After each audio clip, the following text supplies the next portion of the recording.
We are knee-deep in the wiring on this out-of-control general build that we're doing here, and let me tell you, there's a lot of stuff going on here, but today we're working on something pretty cool, and I'll come over here to the bench and I'll show you what we're doing here. And what we're doing today is we're installing the XTC Power Products, the power control system. So this system is really slick. It allows us with very few components and less wires, I think ultimately, it gives us a starting point for all of our switches and our controls. So we've got 6 different switches here. The kit comes with 6 different switch ports, and everything is all pre-wired and pre-fused, and all the relays are installed.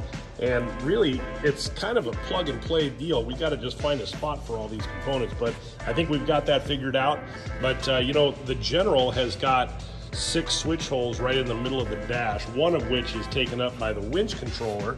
So you know what, we're going to go ahead and move that winch controller to a different location because that's already in there and wired. So we're just going to move the switch, and then we're going to use these 6 XTC switches for the middle. And what we decided is we're going to basically put all of our lights on these switches because we've got a various different array of switches. We're going to have an overhead light bar and a bumper light bar. We're going to have rock lights. We're going to have dome lights. We're going to have some work lights in the back, and so on. So we've made a list here of all the switches that we're going to have to install somewhere, which is pretty vast.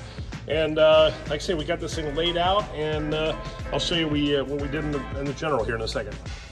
So when it's all said and done, we're going to have about 13 different switches in this thing for various different accessories and lights and so on that we have. So what we've done is we cut out all the switch holes there in the middle. These are normally just straight panels, but they give you a pattern to cut out. So we've cut those switch holes out and we're ready to go there.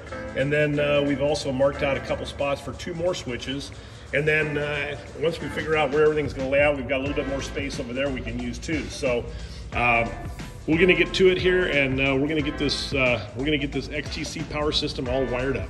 So we just took and opened up a couple of the holes on this thing and used these cool Polaris push pins that hold all the body together. It works great for plastic, especially when you got a blind spot behind.